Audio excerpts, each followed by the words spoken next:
வணக்கம். அன்பார்ந்த குரு ஜோதிடம் நேயர்களுக்கு உங்கள் ஜோதிடர் ஜே.எம்.எஸ். சந்திரமௌலியின் பதிவு. இந்த பதிவில் சிம்ம லக்னத்திற்கு ஜூன் 8ஆம் தேதியிலிருந்து ஜூன் கடைசி வரைக்கும் 30ஆம் தேதி வரைக்குமே கிரகங்கள் செல்லக்கூடிய நட்சத்திரங்கள் ரீதியாக பலன்கள் நமக்கு எந்தெந்த தேதியில் எப்படி வித்தியாசமாக இருக்குன்னு பார்க்க போகிறோம். ஆக்சுவலாக ராசி பலன், தினப்பலன், மாத பலன், வருடப்பலன் இது எல்லாமே ஒரு கிரகத்தினுடைய பெயர்ச்சியை வச்சுக்கிட்டு நம்ம அந்த இடத்துல இருக்குன்ட்டு பார்க்கறத விட, அது செல்லக்கூடிய நட்சத்திர ரீதியாக அந்த நட்சத்திர அதிபதி கொள்ளக்கூடிய பாவ தொடர்புகள் வழியாகத்தான் நமக்கு நிகழ்வுகள் நிகழ்கின்றன. அதனால இந்த வகையில் இந்த நம்மளுடைய பாஸ்கர் ஆஸ்ட்ராலஜி சிஸ்டத்தில் இதனுடைய விளக்கங்களை நீங்கள் புரிஞ்சிக்க அது தத்ரூபமாக உங்கள் வாழ்க்கையில் உங்களால் தெளிவாக புரிஞ்சு அதை பயன்படுத்துறதுக்கு எளிதாக இருக்கும். உங்களால் பயன்படுத்தும் போது அதுக்கு நன்மை கிடைக்கும். ஒரு காரியம் நடக்கணும் அப்படிங்கிறது விதி.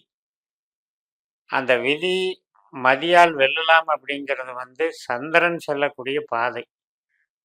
அப்போ அந்த சந்திரன் செல்லக்கூடிய பாதை தான் நட்சத்திரம்.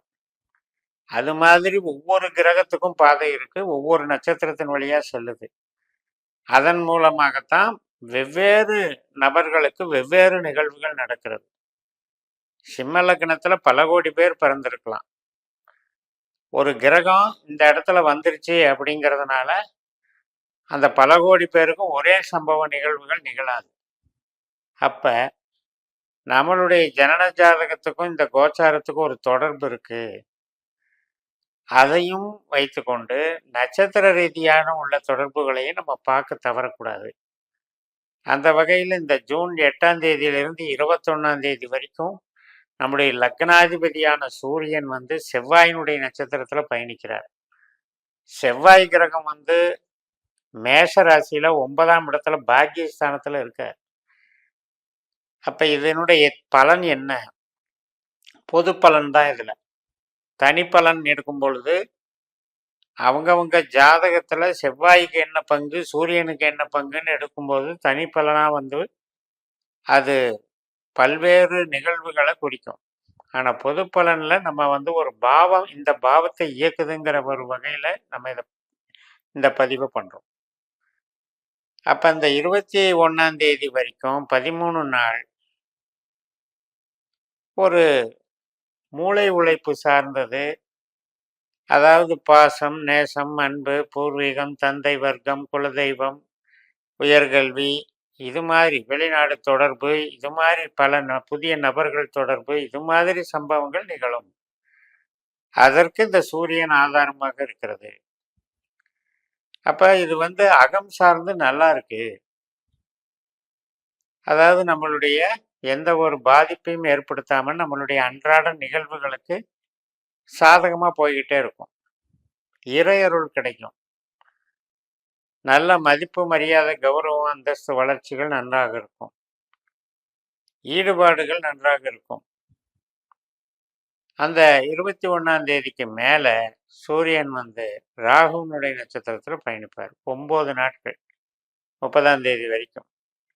அப்ப ராகு மாதிரி சூரியன் பலன் தர போறாருன்னு அர்த்தம். ராகு நமக்கு 8ஆம் வீட்டுல இருக்கிறதுனால அந்த 8ஆம் வீட்டினுடைய பலனைத்தான் சூரியன் தரப்போறார். அப்ப நம்ம லக்னாதிபதி எதை குறிக்குது? நம்ம சிந்தனையை குறிக்குது, செயல்திறனை குறிக்குது, உடல் ஆரோக்கியத்தை குறிக்குது. இப்பேற்பட்ட ஒரு கிரகம் ராகுவின் பிடியில மாட்டிட்டு இருக்கிற மாதிரி அர்த்தம். அப்ப நம்ம என்ன பண்ணணும்னா கொஞ்சம் ஒரு பயணம் போகும்போது எச்சரிக்கையா இருக்கிறது. நம்மளுடைய அன்றாட நிகழ்வுகள், பிறரை சந்திக்கிறது, தொழில் காரியங்கள், இதில் எல்லாமே பதட்டப்படாமலும் அவசரப்படாமலும் நிதானத்துடனும் புது காரியங்கள் அவாய்ட் பண்ணிக்கிட்டு என்னன்னே தெரியாம புதுசா ஒரு விஷயத்துல இறங்கலாம் அப்படிங்கிறதெல்லாம் தள்ளி வச்சுட்டு, 8ஆம் இடம் என்பது திடீர் கஷ்டங்களையும் நஷ்டங்களையும் உண்டாக்கும். அப்ப புதுசா பண்ணும்போது எதிர்பார்த்தது ஏமாற்றம் தரும். அப்ப ரொட்டீன் ஒர்க்குக்கு அது பாதிப்பு பண்ணாது. ரொட்டீனா ஒரு இடத்துல ஒரு வேலை செய்றோம். அது நீங்க சொந்த இடத்துல செஞ்சாலும் சரி, வேலை பார்க்குற இடத்துல போய் செஞ்சாலும் சரி, ரொட்டீன் ஒர்க்குங்கிறது வேற. புதுசா ஒரு ஃபீல்டுல இறங்குறது, புதுசா ஒரு காரியத்த தொடங்குறதுங்கிறது வேற. அந்த மாரி விஷயத்துக்கு இந்த காலகட்டம், இந்த 9 நாட்கள் நமக்கு தடை பண்ணுங்கிறதுனால எச்சரிக்கையா இருக்கணும். அது போக நமக்கு தனாதிபதி 2ஆம் அதிபதி, 11ஆம் அதிபதி, லாபாதிபதியான புதன் கிரகமும் அந்த ராகுவினுடைய பிடியில 17ஆம் தேதி வர்றாரு. அப்ப பணம் கொடுக்கல் வாங்கல், எதிர்பார்ப்புகளோடு செய்யக்கூடிய காரியங்கள், மூத்த சகோதர வழி, நண்பர்கள் வழி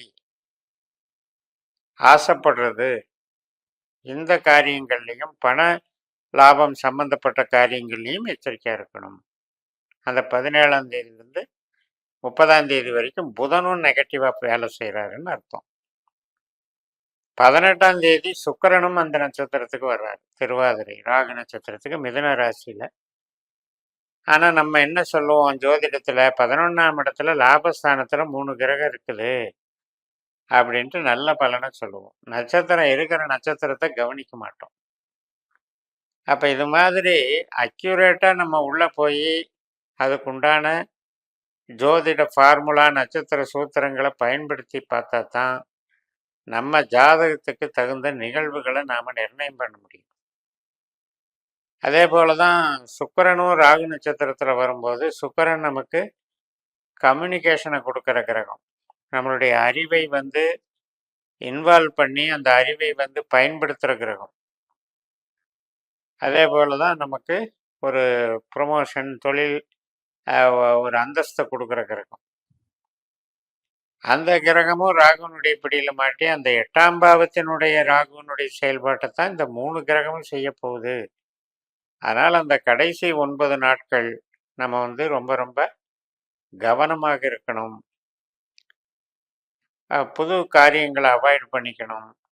உறவுகள் சார்ந்த விஷயத்திலையும் பேச்சுவார்த்தைகள் ரீதியாக நிதானத்தோட செயல்படணும். பதட்டப்பட்டு பேசுறது, கோவப்பட்டு பேசுறது, ஒரு டென்ஷன் ஆகி பேசுறது, சில பேர் பேச்சு நம்மளுக்கு டார்ச்சரை கொடுக்குற மாதிரி தெரியும். அப்போ நாம் ரிப்ளை பண்ணும்போது அதனுடைய எஃபெக்ட் வந்து நெகட்டிவாக போகக்கூடும். அப்போ நம்ம சகிப்புத்தன்மையை வளர்த்துக்கிறது. ஸோ இதெல்லாம் பண்ணிக்கிட்டிங்கன்னா 7ஆம் இடத்துல இருக்கிற சனி கண்டக சனியாக இருந்தாலும் குரு நட்சத்திரத்தில் விழுந்து குரு 10ஆம் இடத்துல இருக்கிறதுனால சனியினால் பெருசாக பாதிப்பு இல்லை. இந்த ராகுனுடைய பிடியில் இந்த 3 கிரகங்கள் வரக்கூடிய காலகட்டம் வந்து நம்ம எச்சரிக்கையாக இருக்கணும். அதனால் எதிர்பார்ப்புகளை குறைச்சி கொண்டு அன்றாட கடமைகளை செய்கிறத மட்டும் வழக்கமாக வச்சுக்கிட்டிங்கன்னா இந்த காலகட்டத்தில் உங்களுக்கு நார்மல் ஆக்டிவிட்டீஸ்க்கு எந்த பாதிப்பும் வராது என்று கூறி நிறைவு செய்கிறேன். இந்த சேனலை சப்ஸ்கிரைப் பண்ணுங்கள், ஷேர் பண்ணுங்கள். உங்கள் தனிப்பட்ட ஜாதக பலாபலன்களை என்னுடைய வாட்ஸ்அப் நம்பரில் தொடர்பு கொண்டு பாஸ்கரா அஸ்ட்ராலஜி சிஸ்டத்தில் 12 பாவ அதிகாரிகளை கண்டுபிடிச்சி நம்மளுடைய திசாபுத்தி கோச்சார பலன்களை அது எப்படி பாவ ரீதியாக தொடர்பு கொள்ளுதுன்னு பார்த்து நம்முடைய கேள்விகளுக்கு வந்து சரியான பதிலை வந்து கொடுக்கக்கூடிய சிஸ்டத்தை பயன்படுத்தி பலன் பெறுங்கள் என்று கூறி உங்களிடமிருந்து விடைபெறுகிறேன். உங்கள் ஜெயம்எஸ். நன்றி, வணக்கம்.